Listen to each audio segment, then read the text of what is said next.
Iran से जारी Israel और अमेरिका की जंग में दिन ब दिन खून खराबा बढ़ता जा रहा है। इस बीच ईरान के बड़े नेताओं की मौत की खबरों ने पूरे देश को हिला दिया है और सत्ता के गलियारों में अब सबसे बड़ा सवाल यही है कि आगे कमान कौन संभालेगा। जब हालात इतने तनावपूर्ण हों और हर पल खतरा मंडरा रहा हो, तब नेतृत्व की जिम्मेदारी और भी भारी हो जाती है। इस युद्ध में अब तक ईरान के सर्वोच्च नेता अली खामनेई और सुरक्षा प्रमुख अली लारजानी समेत कई बड़े नेता मारे जा चुके हैं। इन खबरों ने न सिर्फ ईरान की राजनीति को झकझोर दिया है, बल्कि पूरे क्षेत्र में अनिश्चितता का माहौल पैदा कर दिया है। ऐसे में 3 नाम तेजी से उभर कर सामने आ रहे हैं, जिन्हें ईरान की नई ताकत के रूप में देखा जा रहा है। पहला नाम है अहमद वाहिदी। वो रेवोल्यूशनरी गार्ड यानी IRGC से जुड़े एक अनुभवी नेता है। सुरक्षा और सैन्य मामलों में उनकी गहरी पकड़ मानी जाती है। लंबे समय से वो देश की रणनीतिक योजनाओं का हिस्सा रहे हैं। यही वजह है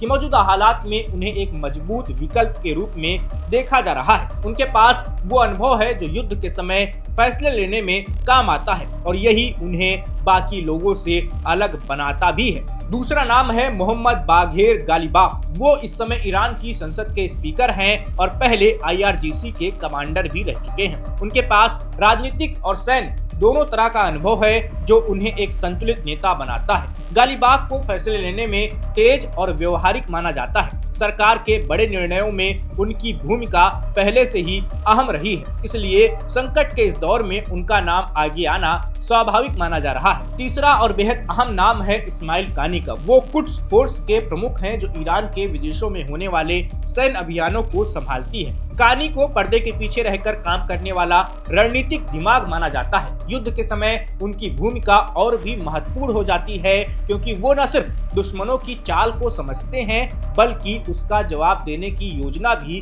तैयार रखते हैं। इन तीनों नामों में एक बात समान है कि ये सिर्फ नेता नहीं बल्कि युद्ध के खिलाड़ी हैं। इन्हें जमीन पर हालात को समझने और उसी हिसाब से रणनीति बनाने का अनुभव भी है। यही कारण है कि इन्हें ईरान के भविष्य की उम्मीद के तौर पर देखा जा रहा है। हालांकि हालात अभी भी बेहद नाजुक हैं। इजराइल के साथ टकराव लगातार बढ़ता जा रहा है और हर दिन नए हमले हो रहे हैं। ऐसे में ये देखना अहम होगा कि इन तीनों में से कौन आगे आता है और कैसे ईरान को इस मुश्किल दौर से बाहर निकालता है। फिलहाल दुनिया की नजरें ईरान पर टिकी हुई हैं। हर कोई ये जानना चाहता है कि इस जंग का अगला कदम क्या होगा और क्या ये 3 चेहरे सच में इजराइल के सामने दीवार बनकर खड़े हो पाएंगे या फिर नहीं। इस वीडियो में बस इतना ही। मेरा नाम वैभव है, आप देखते रहिए वन इंडिया।